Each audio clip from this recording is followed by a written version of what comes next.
Thursday, February 8th, 2024 at 5 p.m. And with that, I guess, if we want to go around the room for everybody to introduce themselves, so even though we know each other, we do have one in the audience here and we're on TV, so. Patrick? Patrick Delaney, District 7. Ryan Austin, committee member. Paul Vollert, Public Works Superintendent. Joe Eichstadt, City Engineer. Thank you. With that, item number one, call the meeting to order, I guess, and item two, review the engineering report. Joe? Thank you. For the month of January, just a few highlights. The Diggers Hotline locates dropped off significantly this month, although there were 11 emergency locates, which is significantly higher than normal. In addition, the signal grant for the expressway and West Grand Avenue, some of the punch list items that are left over going to be accomplished between this week and next week. We also have the spare cabinet, signal cabinet that we ordered about 16 months ago, should be arriving this week. So that's good news. As far as design goes on our projects for this year, 9th Street is substantially complete. In fact, we've got our water permit back from the DNR today, actually. So that's good news. It's a very fast turnaround for that. Normally we'd have a 60-day turnaround time frame for the water permits, but that came back within 6 days. So we hope with the Lincoln Street project that the water permit application that we submitted last week, that we'll also have a quick turnaround for that project.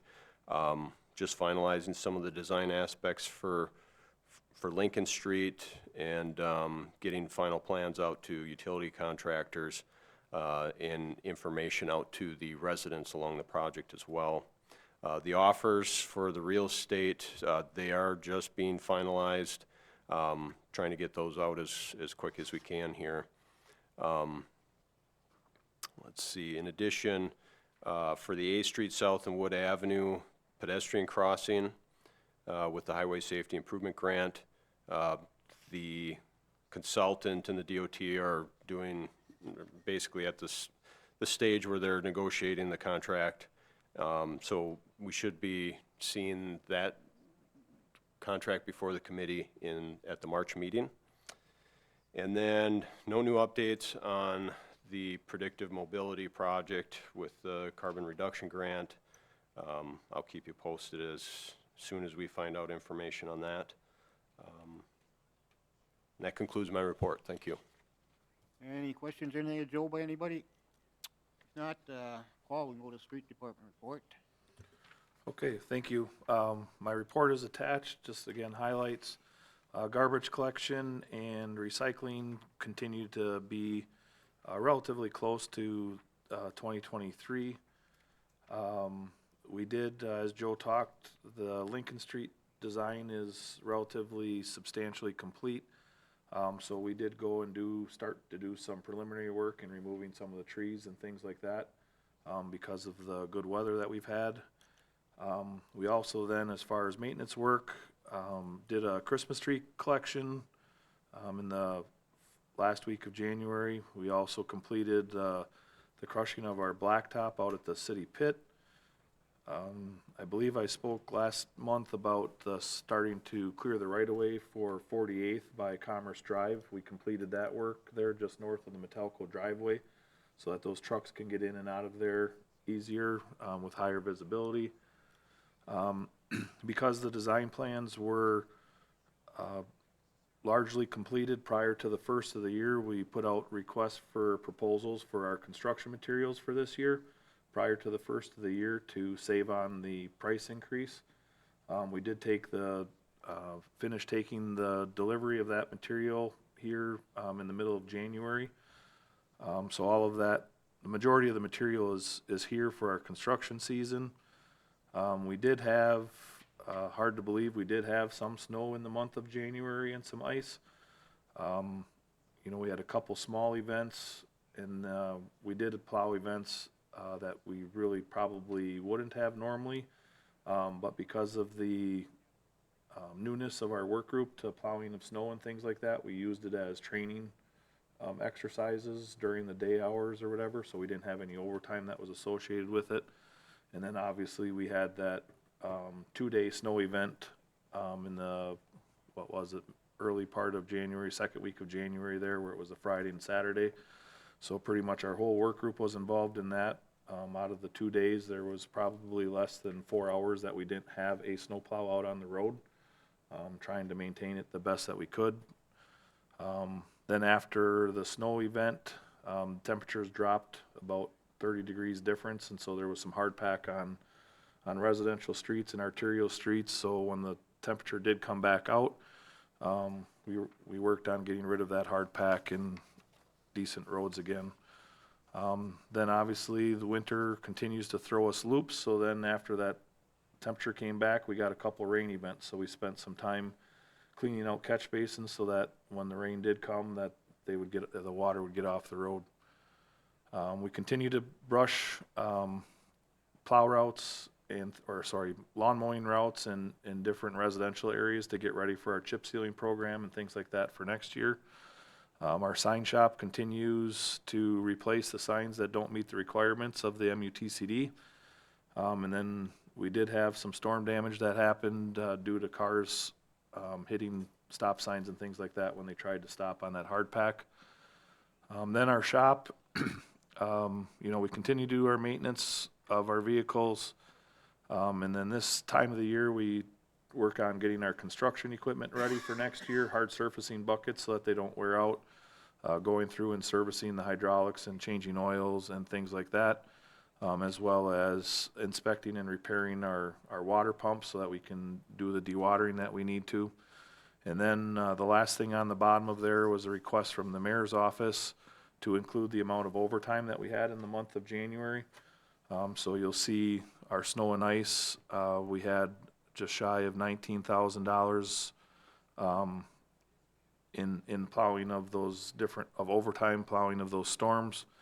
Our snow and ice, we have $121,000 budgeted. So we still have a substantial amount available there. The other garbage and recycling collection, we also have that overtime budgeted. That overtime occurred because of the holidays. And then we also will get occasional times where a person goes on vacation. So then there's a little bit of overtime that happens there because they work a 10-hour shift versus our normally scheduled 8 hours. The other items, the plowing at the airport and the working with water and light, those are items that are not budgeted, but they're reimbursed. So it doesn't come out of our operating expenses. It gets paid for by the Airport Commission and by Waterworks and Lighting Commission. So that item will be on there monthly, and for viewing and stuff like that. And that's all that I have. Thank you. Anybody have any questions of Paul? And Dennis Pollack's joined the meeting here, so just to let everybody know he's here. That's all right. Nope, I've done it before, I think. Item number 3. Review the request from Minerva Venini. Okay, I was gonna say apologize for the mispronunciation. From 1722 3rd Street North, to review and revise, update chapter 27 of parking, regarding parking meters and overnight parking, 27.13, parent 4, parent E. Let's see, Joe, do you wanna, I guess, start us with this, or how? Sure, Okay. I can briefly, and then I'm not sure if Melanie has some Melody's here, if she, I think, things that yeah, she would like see to it. say, but Okay, yep. so in the packet, I just wanted to summarize some of the information, provide a copy of the ordinance that's there, or that we have on file, and highlight the sections that are referencing parking meters, and as well as the overnight parking, and then provide some context for the overnight parking situation that we have regarding the signage. There are 12 signs that are currently positioned at or near the city's corporate limits that have the no parking all city streets, 2 a.m. to 5 a.m. And that example of that sign is included in the packet. There are roughly 36 streets that enter the city's corporate limits, which would mean an additional 24 signs to be added if that was something that the city, depending on what direction the city wants to go with any potential changes. But we did kind of come up with a cost for that. So for under $10,000, the additional signs could be installed. And that would largely, I guess, keep the the overnight parking ordinance in place. Additionally, some of the language could be addressed perhaps by including an example to help clarify any confusion with the language. But otherwise, that's kind of just some basic information that was provided. That's all I have at this time. Anybody have anything first here? Otherwise, Melanie, would you like to speak? If you'd come up to the podium there should be on the bottom would be a button, the green light should light up. Yes. Then we can hear you and, Hello, my name's Melanie. I asked this committee to review and revise Chapter 27, the parking ordinance. I would like to say thank you for recognizing the need for this out-of-date ordinance to be refreshed, and I appreciate the effort and the time that's already been put forth regarding this matter. From the agenda outlined for the meeting, it was proposed that another 24 signs be added to the existing 12, bringing a total of 36 signs. Although I do believe this step is needed, the verbiage on the existing 12 signs needs to be revised. It's confusing, it's hard to read, and it uses multi-meaning symbols. Adding another 24 of these signs would not remedy the problem. I believe the solution is multifaceted. The ordinance needs to be rewritten to add missing information, adding even an odd definition, including the forfeiture amount for the actual ticket, and removing language that is out of date regarding parking meters. Warnings need to be added and to be overseen by an ordinance officer who can further inform citizens of why they've received this violation. And the forfeiture doubling after 48 hours and the possibility of the vehicle's registration being suspended needs to be removed completely. And finally, new signs need to be created with better verbiage, adding them throughout the city and not just at corporal limits. Of course, these changes cannot be made without funding. To find this funding, I would suggest using the funds that this dysregulated ordinance has brought over the prior years. I requested information about this violation and received the following data. Between January 2021 and October 2023, 4,421 tickets were paid, which would equal a minimum of $66,115. That also includes 330 parking tickets that were escalated to the vehicle's registration being suspended due to non-payment. I am a lifelong Wood County resident, and I chose to bring up my children in the very community that helped raise me.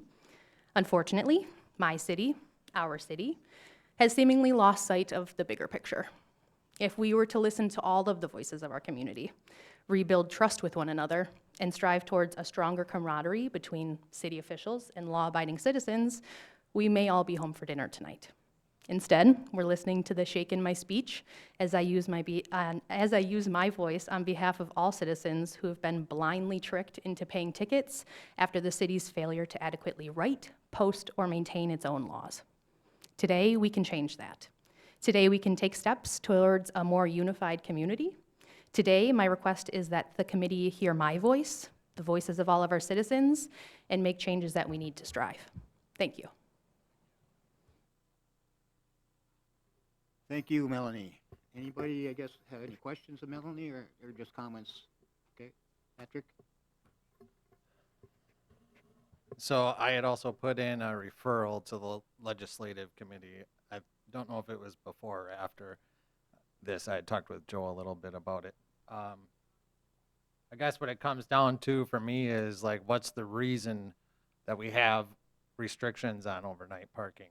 And I think that it's because I talked a little bit with Joe on this too, that people would leave their junk cars on the street and they would end up with flat tires and not in working order.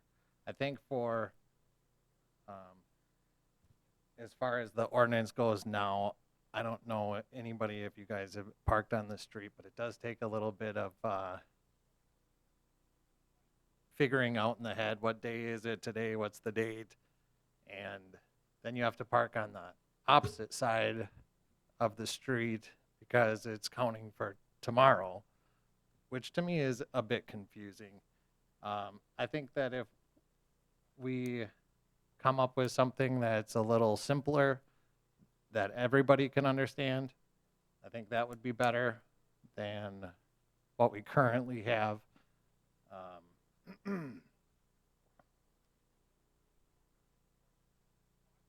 So I wasn't expecting to do this tonight. I had, like I said, I referred it to the legislative committee. So I don't know if you guys want to make a decision on this, or if you want to wait until that. I guess if you guys make a decision, that would kind of make the referral to the legislative committee void. But I do think that if we put some time and effort into reworking this ordinance, it would be a benefit to our residents. So that's all I have. Joe? Just to add to, I did reach out to the police chief as well. I think back in 2008, the police chief at that time was a big driver in the in recommending overnight parking restrictions. So I did reach out to the police chief to get some information. He was reaching out with his staff, but it was just in the last couple of days. So at some point, we'll get some feedback from him as well.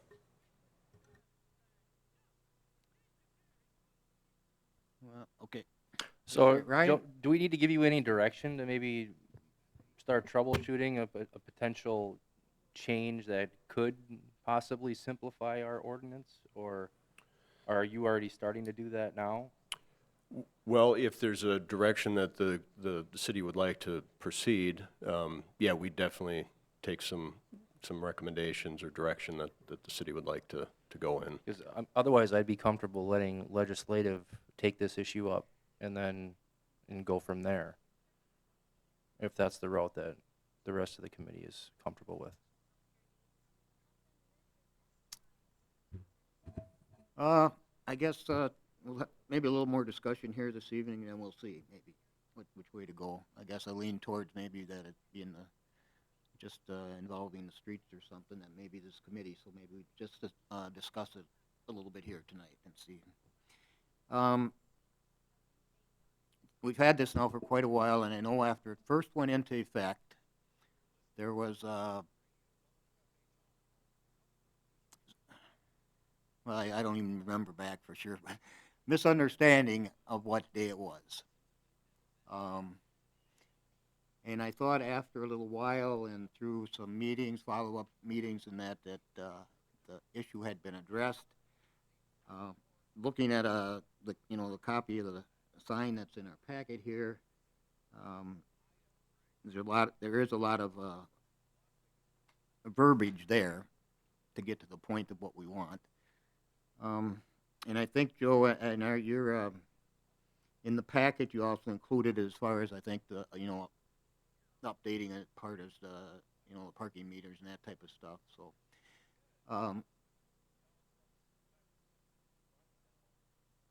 as far as I know, I haven't.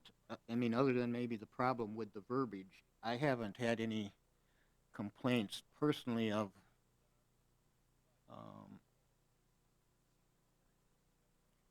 very recently at all of a misunderstanding of what the intent was. Now, maybe I just haven't been made aware of it. Can I interject there? Sure, go ahead. I actually found the WRPD's profile on Facebook when they posted in 2008 when this ordinance went into effect, and people have been questioning the verbiage on that ordinance since then. I have evidence in here from Facebook posts dated back 13 years of people asking, what's an even side of the street? What's an odd side of the street? What if it's the 29th of February and then the next day is the 1st? Can I still park on the same side of the street because both of those are odd days? So this is not something new. This has been something that I believe has been hidden low-key And it's just a $15 fine. So people just say, whatever, it's $15, except for me. And I'm not willing to allow something to continue to happen if it's blindly on the back of other citizens. I would say that the thing that I would suggest is to follow Wisconsin state statutes, and they offer 24-hour parking on the road. If you've parked there for more than 24 hours, you'd be able to ticket or tow them. And I think it all goes, if my memory serves me correct, at one time we couldn't park on the road at all. Then through several meetings and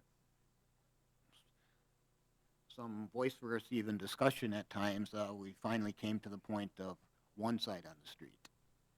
It was very, that was the best, I think, at that point in time, anyway, that could be worked out, because people didn't want the all-night, both sides of the street parking. What it would lead, or how much manpower that may take to enforce who's leaving cars on the street, consistently, or past the 24 hours that it's there. So, but I'm willing to look at this, if there is to revise it or whatever. Or I guess further discussion, as you mentioned, of the state regulation of 24-hour parking, if we want to get into it that far.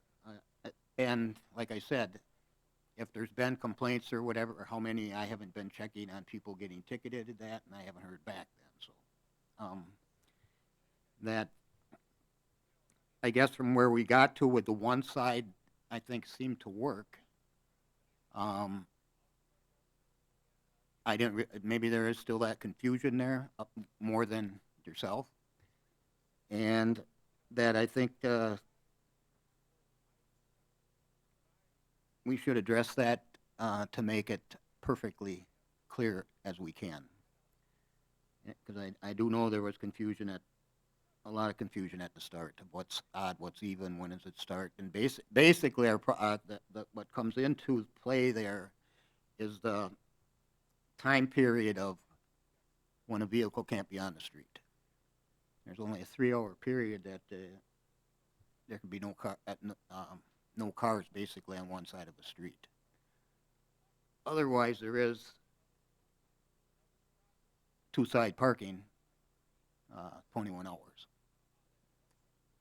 So I guess committee, if you would be, I know Ryan, you stated about going legislative, I guess I may be more interested in leaning towards staying here, but I think either way it should be addressed, and whatever needs to be cleared up.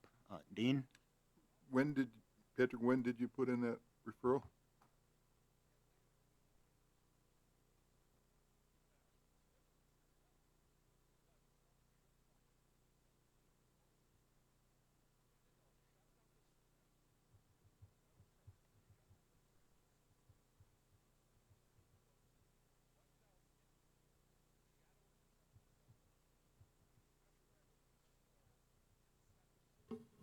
January 29th.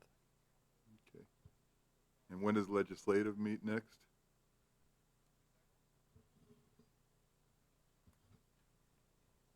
I'm not aware. Yeah. Well, I I'm inclined to, if there's a referral out there to work on a very issue, I think it should go before legislative myself. Dennis? Yeah, thank you, Tom. I think I'd assume that it stayed in this committee a little bit longer and maybe fine tune it a little bit and then see where we want to go with it. But I think too that the wording on these signs is quite confusing. I really haven't had many complaints on it from anybody, but a few of them have complained about the little confusion as to where they're supposed to park. But other than that, I haven't seen any problems. I know in my neighborhood, everything seems to be working pretty well. So, But like I say, I think at this time, I just assume that we look at it a little bit and then see what we want to do with it. Maybe it should go to another committee, but it came here first, and I think we should at least look at it a little bit more better. Thank you. Thanks. Ryan? I will say I've heard some comments about, potentially even numbers on both sides of the streets and neighborhoods or things along those lines. What I would be curious to hear is Chief Austin's take on this, be it the state statute or what we're working with now, because ultimately it's on the PD to enforce this, right? So I think that's one thing that I definitely want to consider into any decision that we make here. What if we, I guess for our next meeting, if we invite the chief to come in and get his view, hear his views on what he perceives, I guess. He's been here, what, a year now or thereabouts, I think, so. And, and get that, and I guess from that meeting, see what to do. If we, keep it within the committee or legislative, we'd be meeting on, well, I don't have my calendar. It's 8th or something, maybe of March it'd be, I think. March 7th, I think. Okay. Would that be agreeable, I guess, to the committee to keep it here and invite the chief to come in? And I guess with that, the other, other council members can either tune in and watch it or come down and participate if they want to too. So at least that would, I guess, get the thing going in the reviewing process. As of now, what would happen, though, it would stay as is. So if that's agreeable with everybody, let's do that. Or is there, okay? All right, Melanie, is that for tonight? Take Yes, care of thank you it? very much for your time. I think it was gonna end up with another meeting before anything probably was done anyway, other than that, but, and I think in the meantime, I don't know if we can, Joe, address the parking meters, taking that out, so it's clean at that point in time or not, Yep.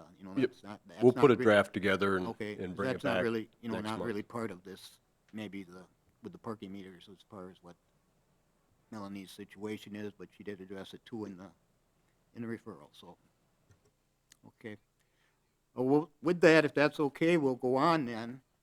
Thank you, Melanie, for coming in.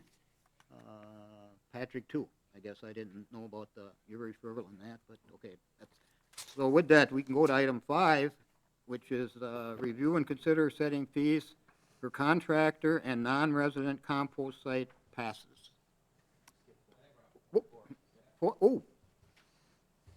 Oh, yes, okay. Item 4, review and consider proposals for the sale of raw on-street compost. Okay, in my referral, I failed to put this in there, but back in September, we approved to seek proposals to see if there is interest in the purchase of unscreened compost, as long as we retain 1,000 to 3,000 yards and screen that so that it's available for the residents and/or compost site users. So the proposal was written, the proposal is attached and included with the referral. And then I emailed earlier this morning, and then I handed out hard copies. Dennis, you should have one on your desk there, or whatever, for when it came in. So we sent out proposal or requests to 5 different local vendors that have shown interest in the material in the past. And we got 2 separate proposals back. Sioux Organics out of Wausau is interested in all of the material that we have available. And then Wallace Landscaping is interested in just some of the material that is on the east side. Sioux Organics price is $1 a yard better than what Wallace Landscaping's proposal was. So it is my recommendation to accept the proposal from Sioux Organics out of Wausau for the purchase of 7,133 cubic yards. Now, that's an estimate, for $3.05 a yard.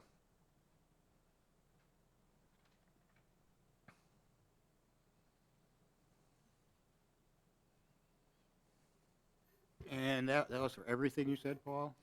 So that would be the material that we have left, once we get that 1,000 to 3,000 yards.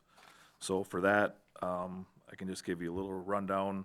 We already have 200 yards of screen material over at the east side compost site. We have 400 yards of screen material already at the west side. Plus then we have another 200 yards that's ready to be screened, right away this spring. And then we have approximately 1,700 yards of material that's currently in windrows that I would say by end of May, first part of June would be ready to screen. So everything said and done, we're right around that 2,500 yards of material that would be available to be screened and available for residents. But if you remember this last year, we had issues where we tried to do something different where we didn't have anything available, but we have 600 yards available right now for residents, so, and another 200 that we just have to screen, so.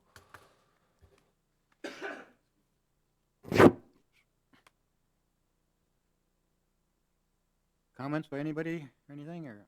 I'd move to accept the proposal from HSU Organics for the purchase of 7,133 cubic yards of unscreened compost. Okay, question? I was letting the committee go first. Do you have a cost that it costs the city to produce this per yard? The one thing that I have, so yes and no. The one thing that I did is in our budgets piece of it, by selling this organic material, selling this raw material, that we would probably, not only are we gonna generate the $23,000, but we're also probably going to save anywhere from $40,000 to $45,000 out of money that we have budgeted that we can put towards someplace else. Because traditionally, we would have expenses in moving the piles from their current location to a location that's out of the way from our operations. And then we typically, 2 times a month for 7 months, go through and rotate the material so that it's continually combusting. And then on the west side, we build those windrows of material. So I would say that we're going to save $40,000 from not doing that. But then to create this 2,000 yards of material, I don't have that. I'd be guessing to say that we're probably in that $55,000 to $60,000 to produce that, because we still have to, so produce it and or keep operations going. So, 5 days or 6 days, 5 days a week on the west side, we have to push up the compost and the brush piles. 3 days a week on the east side, we have to push up those piles. So that typically is 3 hours a day of time that's spent doing that, depending upon what the compost site is open and things like that. So I could figure that out for you in the future and email that to you prior to council if you choose.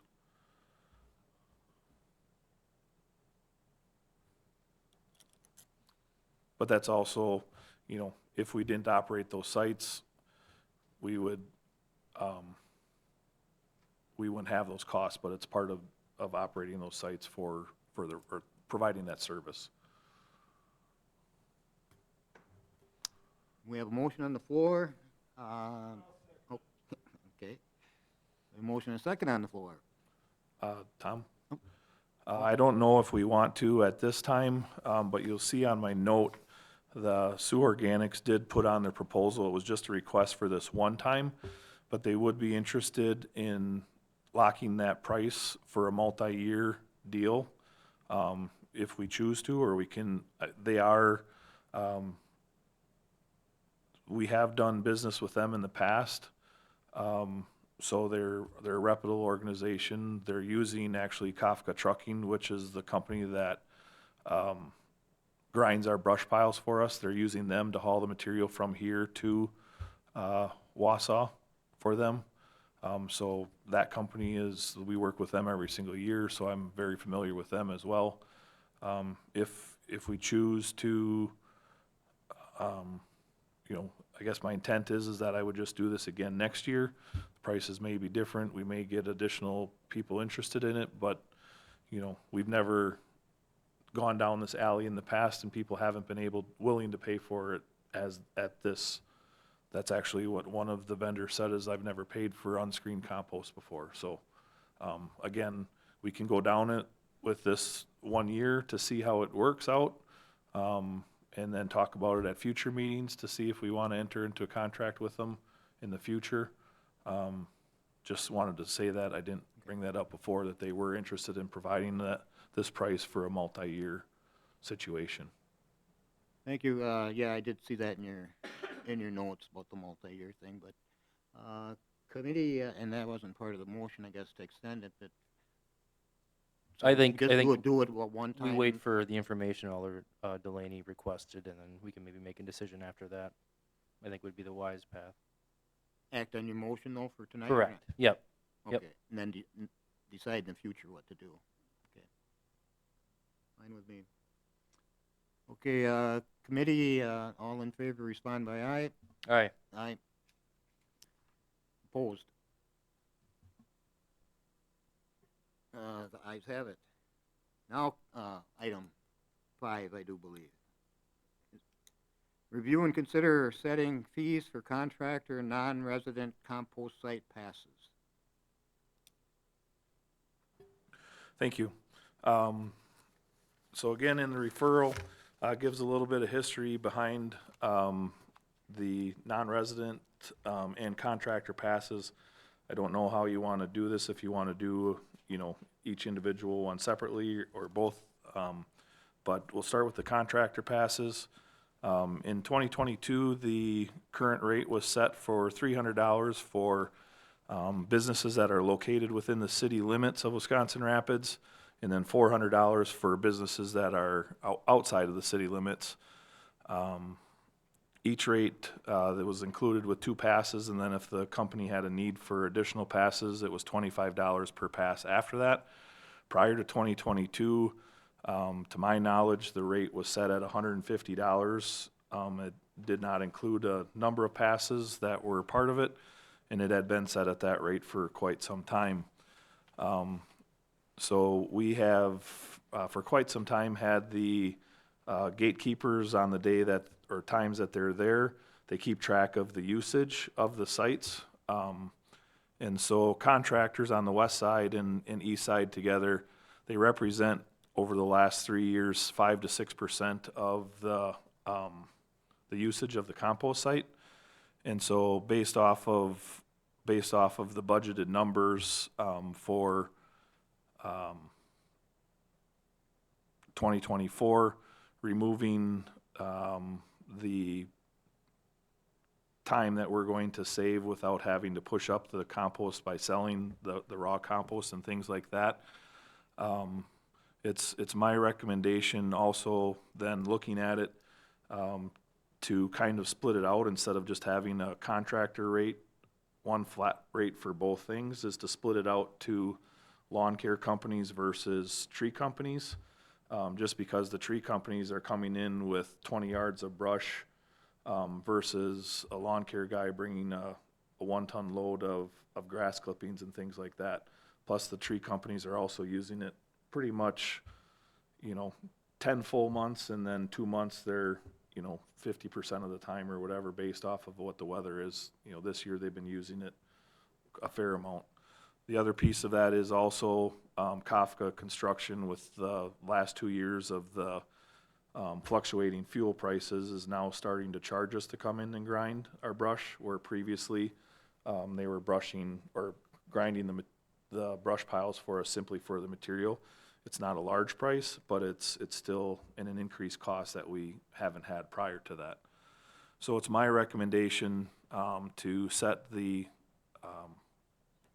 rates for landscaping contractors within the city of Wisconsin Rapids for $325, and then 25 for each additional over 2, and then rapids-based contractors for $450 for 2 passes, and then 25 for each additional pass, and then $500 for the Wisconsin Rapids-based tree care companies, and then $550 for the non-Wisconsin Rapids-based companies.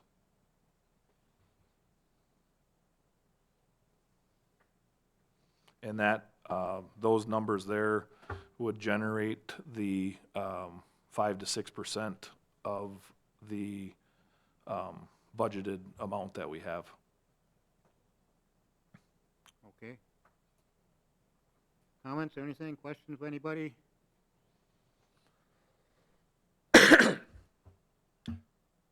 I see you've got some information about non-resident rates in here, but you're not proposing an increase in non-resident rates? No, I am. I didn't know if you wanted to deal with that one separately. Separately, okay. So, I mean, we can go into that one and you can dive into both of them right away, or if, I didn't know if you wanted to handle this one separately, I'm sorry. Wanna No, do it? I'm good with pausing here at this point. I think you make a valid argument with the amount of work that's required to process the brush and, you know, the usage amounts of our tree contractors. I think it's valid. So, and this is based on hard data that you have, you know, been collecting. So it's not like you're just pulling numbers out of thin air, right? Right. I mean, the only difference of it is that, you know, for the west side, that's for Tuesdays and Thursdays when the gatekeepers are there. So you could speculate that Monday, Wednesday, and Friday is relatively same amount of usage or whatever, so that might increase it a little bit, but I wanted to base it simply off of the facts that we had.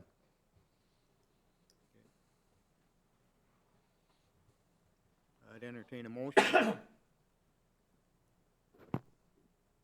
I'll move to recommend the rates as proposed. I'll second that. Any further discussion? Anybody? Committee? Hearing none, we can vote. All in favor respond by aye. Aye. Opposed, the ayes have it. And then Yeah, so then the second piece of it is the non-resident compost site rates. Again, those were adjusted in 2022. The rate prior from $50 to $55. That rate, I believe, the $50 was set in 2020. Prior to that, it was $35, as far back as I can see it. So again, based off of the records that were kept by the gatekeepers and the non-residents at the east side and the west side represent about 24 to 27% of the usage of the sites. And so based off of the adjusted budget, down from handling the compost as many times as we have traditionally, to the break-even point for the non-residents is $65 instead of the $55 that it currently was set 2 years ago. questions or anything? Oh, Patrick. I looked your way, but turned my head the Yeah, too I have low. I have kind of a dumb question. So is this for residents and non-residents, the passes that you get, are they to both drop off material and pick up, like you can do both? Or is it just for picking up material? No, Or- it's for dropping off and if you choose to, you can pick, so the way the ordinance reads is that we don't have to make compost available for residents or compost site users. We can choose to do that. So, we do put the pile we do put, piles at the sites that any user of the site can go to the pile and take whatever material that they need to, just because we don't have the, capability to police it. I believe, there was an alderperson at one time said that we only want Wisconsin Rapids residents to be able to get the compost, the screen compost. We just don't have the people available to police that. So you have to have the pass to be able to bring material into the site. Not necessarily take material out, because you could purchase material from the city where we would load it on them, you know, and then it also covers some of the material costs, but people are also able to take it for free then. Okay, and this is a yearly pass? It's Correct. not a one-time pass? It's a yearly pass. So it changes color or something like that? Yes, on an every annual year? basis, the non-residents change colors. The Wisconsin Rapids resident base, that's good as long as they're a resident, you know, and it's an honor system. All right. And there's no cost for residents, that's part of the taxes, because they're obviously paying the fee to operate that. Thank you. And your recommendation is $65 then, Paul, right?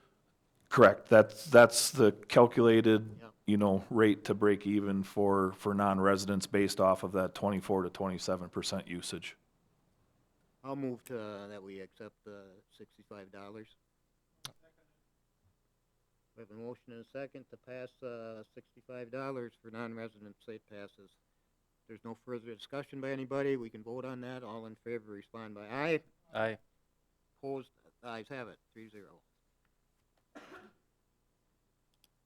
Thank you.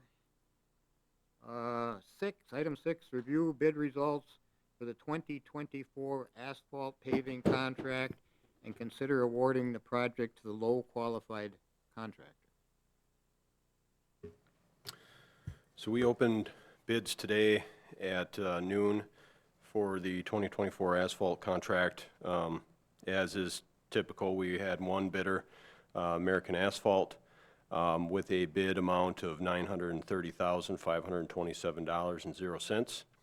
And, you know, we reviewed our numbers, reviewed them against the budget that we have, and would recommend awarding the contract to American Asphalt in that dollar amount, as they are the apparent low bidder at this time. In the meantime, we'll be just double checking their paperwork that they provided with their bid, just to make sure everything's there, so. Okay.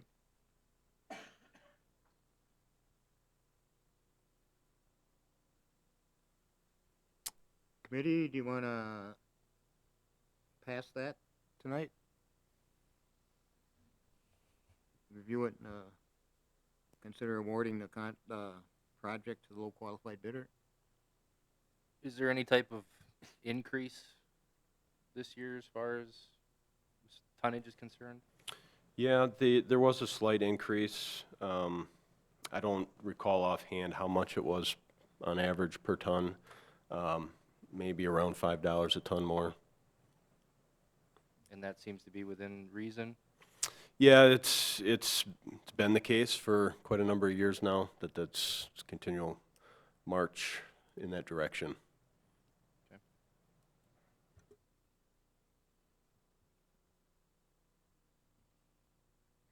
Well, I'll move to approve American Asphalt for the 2024 asphalt paving contract. I'll second that. If there's no further discussion, committee will vote. All in favor, respond by aye. Aye. Opposed, ayes have it. Item 7, review the bid results for the 2024 concrete contract and consider awarding the project to the low qualified contractor. So we opened bids today. We had three bidders, Summers Construction, SDL and Becker, and Chippewa Concrete. And Summers Construction was the low bidder in the amount of $1,047,208.50. And again, reviewed those numbers against our estimate for this contract as well as the budget, and would recommend award of that this contract to Summers Construction. And again, we will be reviewing all of the paperwork to make sure that you know, all of their affidavits and bidder's proof of responsibility documents are all in order.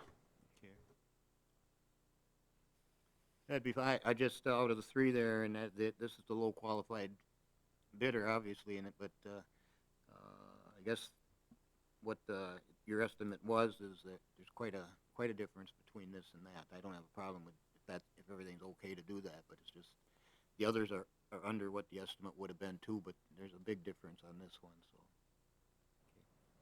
Questions of anybody? Same question as asphalt, noticing any difference in yardage prices increase from last to this year? Some, but it's, I guess what I've noticed is maybe some more variability in the maintenance, category. You know, last year we had a separate maintenance contractor for curb and gutter and sidewalk, and, you know, saw really high unit costs with that contractor. This year, you know, still elevated maintenance costs, but quite a bit lower than, the contract last year.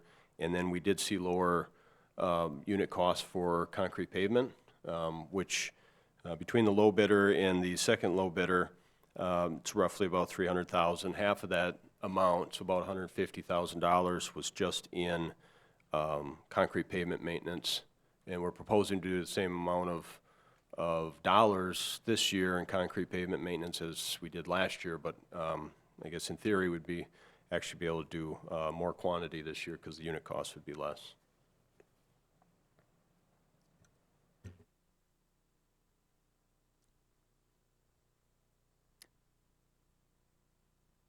All right, Make a well, mo- I'll move to Okay. approve Summers Construction for the 2024 concrete contract.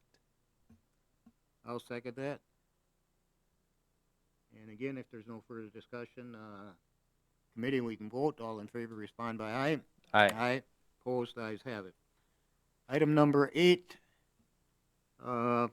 review and consider modifying the westbound traffic control at the intersection of 2 Mile Avenue and First Street South to allow right turns without stopping. So, Joe? So this has come up a couple times over I guess the recent past, and we decided finally to do a traffic study to see what see how everything turned out and if it was viable, if any changes were necessary, and if those changes were viable and beneficial. So just to run through the study real quick, accident history. Really is none in the last 10 years that were on record. The vision triangles are wide open, clear visibility, and the biggest interest was in studying this was just to verify what the traffic volumes were, especially the relationship between the right turning movements from 2 Mile onto First, and then and so, with everything that we've counted, we would recommend providing an accept right turn sign. That's the appropriate MUTCD sign in this situation for westbound traffic at 2 Mile Avenue, or on 2 Mile Avenue at First Street, which would allow that traffic to continue to make that turn. As it is today, I think most people generally have a rolling stop sort of situation there, but the approaching traffic, there's really no issues with that. I think it'd be a benefit to the intersection and the traveling public. I don't necessarily have a problem with, Dennis, did you have anything? Oh, No, I don't have any problem at all with it. I think that's a real good decision to make. I'll wait for some discussion, but I was gonna make a motion Okay. to accept it. yeah. The only thing I was gonna bring up, I guess, and not that I'm against it, but just to bring it up, is that, right across from the airport, part of the intersection there, where there isn't a whole lot of, I don't think, traffic per se, but, they have a stop sign there coming out too. Would they be, would they be aware enough that traffic coming at them from the east would be not stopping to turn?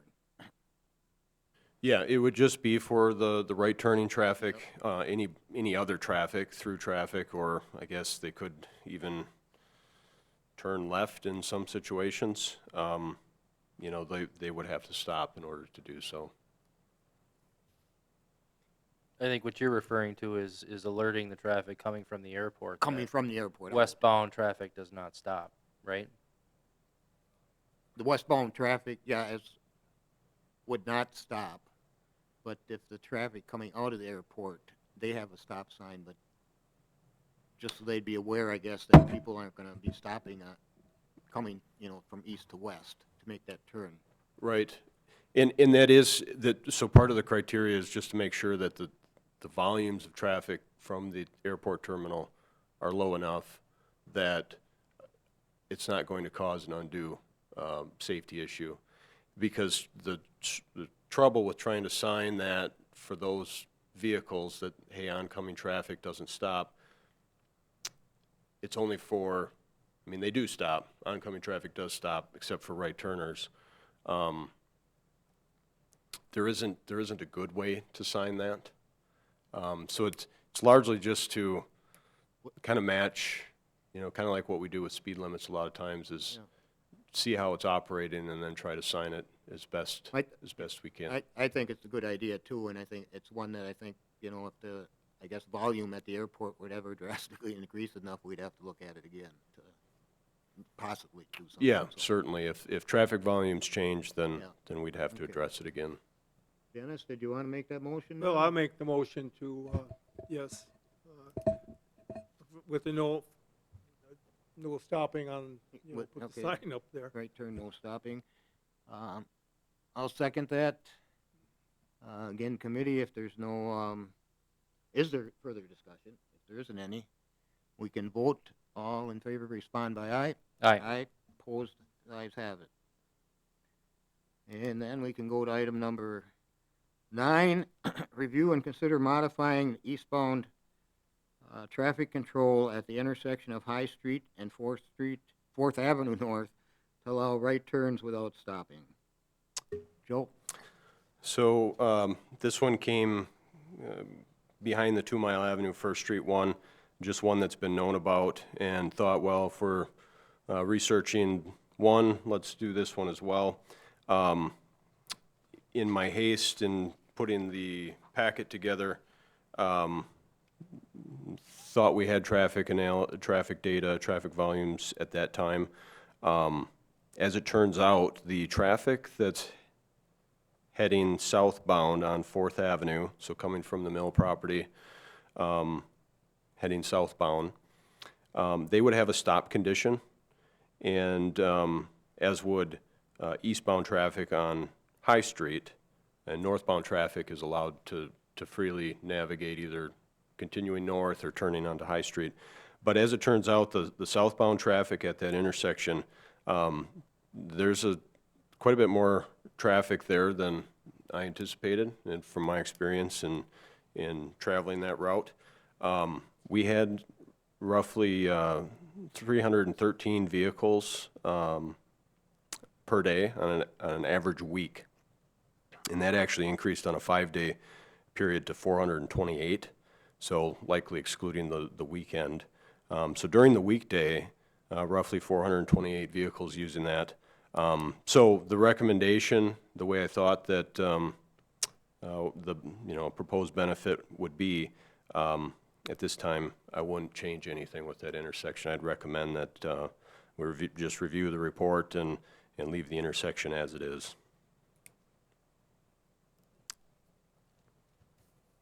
Committee, anything different? Or I hear what Joe says. I guess that sounds maybe what we should do, but is anything else any other comments?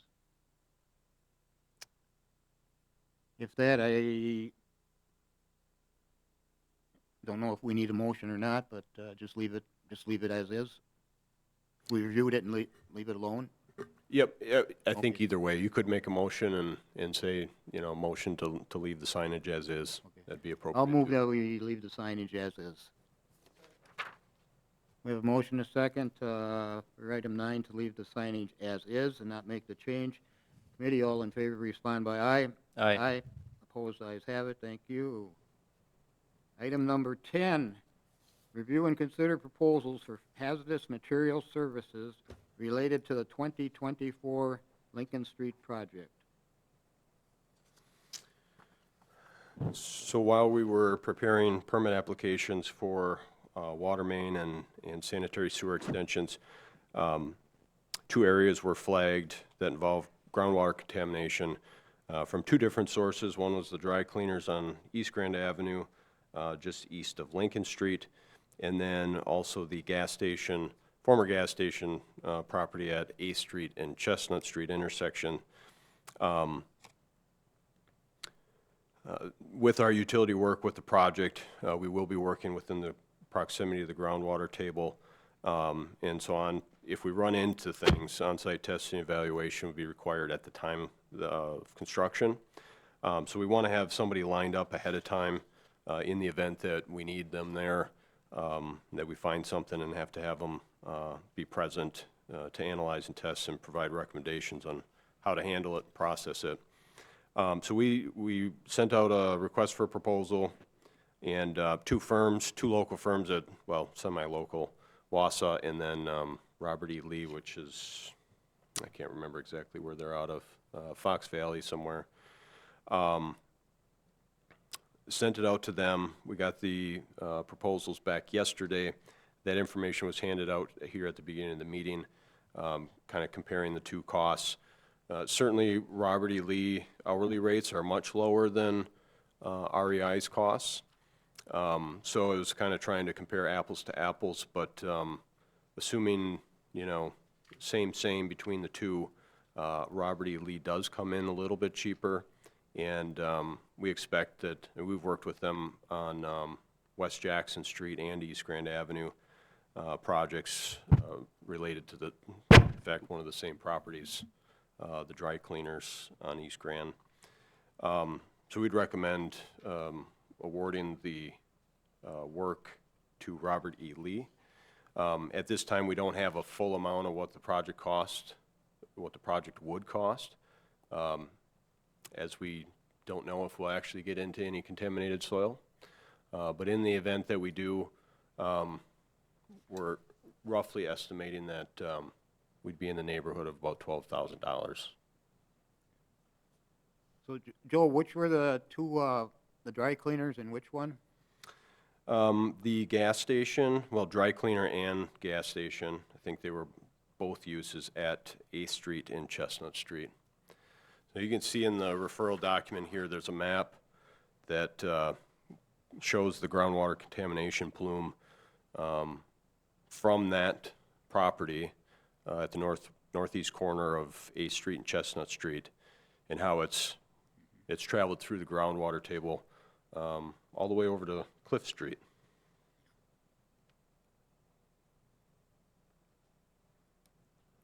Yeah, because if my memory's right, somebody in that area on Lee Street or whatever had gotten, I don't know if I talked to you, mentioned that to you, Joe, or something, because of the dry cleaning or whatever, you know, there, that they had gotten a letter of contamination or whatever. It's been some time ago. I don't remember sure exactly what the letter had said that they got, and they were wondering what was going on, but okay, yeah. Committee, want to do anything? Staff's recommending Robert E. Lee Services. All right, motion to approve Robert E. Lee for consulting for hazmat. I'll second that. Committee, if there's nothing else, we'll vote. All in favor respond by aye. Aye. Opposed, ayes have it. Thank you. Number 11, discuss and consider flashing yellow arrows at Washington Street and State Highway 54, as well as 8th Street and East Riverview Expressway. Joe. So we did look at this generally, just to kind of see what sort of costs it would take to implement flashing yellow arrows at each of the intersections, and it's roughly about $100,000 for each intersection. There are benefits to the flashing yellow arrows. I did include that in there.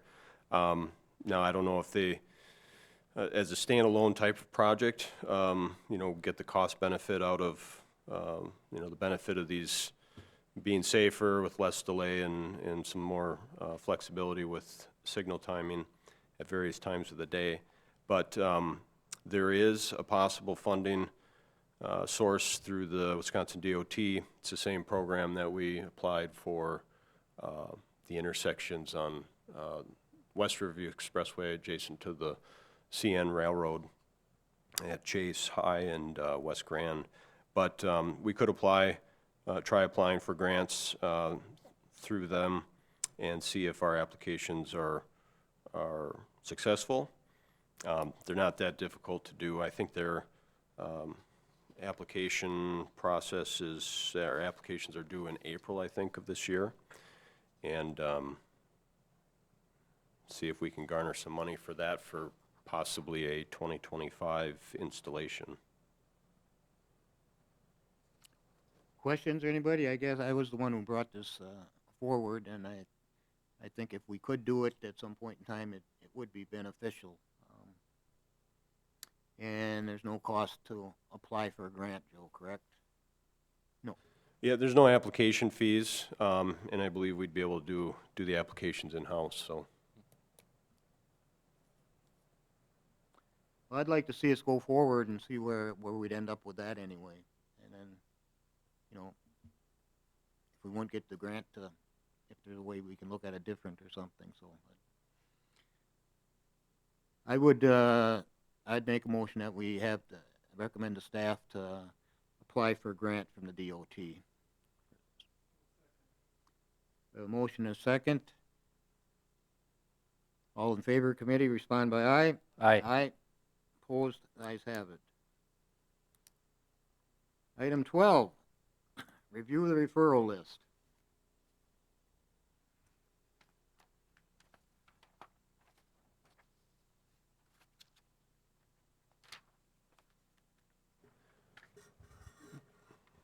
So I did add one on there for the state municipal three-party agreement for the ped crossing on A Street, just as a placeholder so that hopefully in March, expected to be in March, that we'll have that agreement in hand and can bring it to the committee. Okay. Tom? Paul? We should also be able to complete number 4 next month. We have Oh, not- yeah, I was gonna ask about We have that. not heard back from, well, we had some miscommunication with DOA or whatever, so we're clarifying it and gonna send it down there to get the right information to them. Okay, that'd be good. It's, hasn't been a real long time, but it's been there for a while, so, okay. Anybody else on, okay, Dennis, referral? No, on that same item, is that, do you have a lot of information on that? I mean, I've never seen any information why the request was there, other than they had a lot of items to throw in there, but are you meeting with this, or are you gonna come in with a referral? Is that what? No, so the referral was made, I think by Alderperson Zacher Yeah. to talk to 'em. see on that. And, you know, the ordinance reads that every residential property gets 96-gallon can. It's my recollection, just to go back to, it's my recollection that when the ordinance was originally written, we had written the ordinance to somewhat allow this very thing, to give residential properties additional cans and/or if I were to have a birthday party at my house this weekend and I had 5 additional bags, that they could call that I could call the garage and pay a fee of $5 a bag or a fee. And we had that written in the original ordinance. When we sent the ordinance down to the Department of Administration to review the ordinance, it was their interpretation that we were then charging for a service that we already provided, which the service that we provided was for picking up 96 gallons worth of garbage. You know, it was our opinion that we were providing additional service, so that's why we were going to charge for it. So at that time that was written, which I believe was 6, 7 years ago, we had said that, okay, we'll just kind of wait.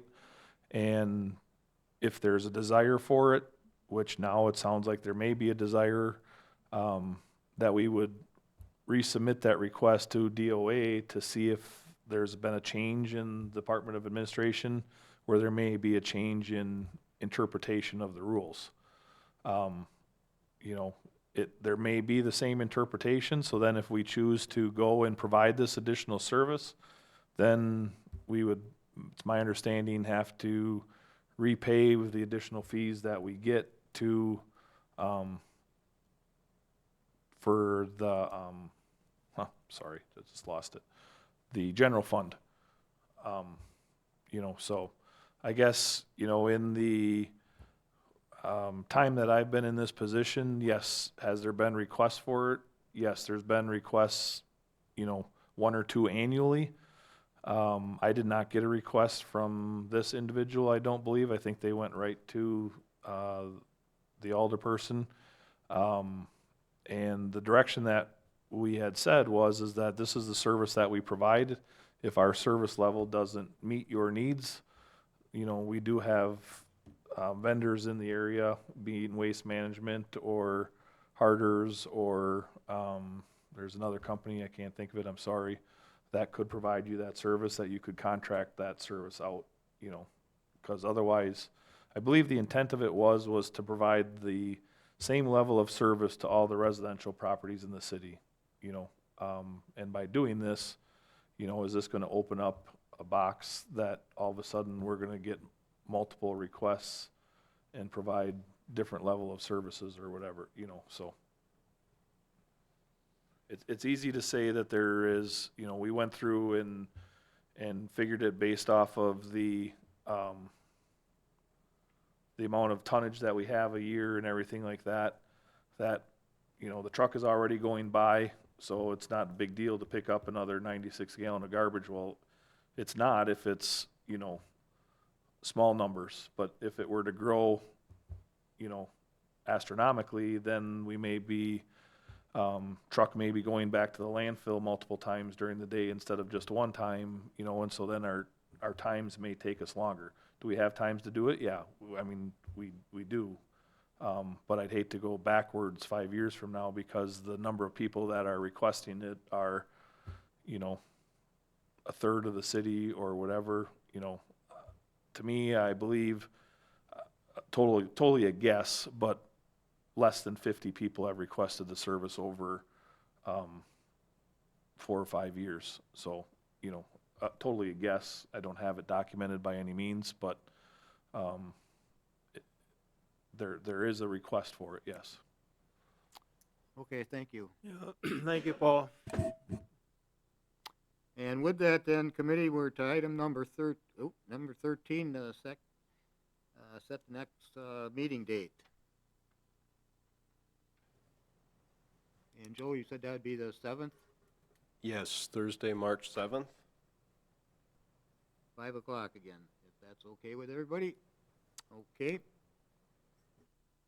We'll do that, and then we're to item 14, which is to adjourn. I'd entertain a motion to adjourn. So moved. I'll second that. All in favor, committee, respond by aye. Aye. Aye, opposed, we're opposed at about 6:17.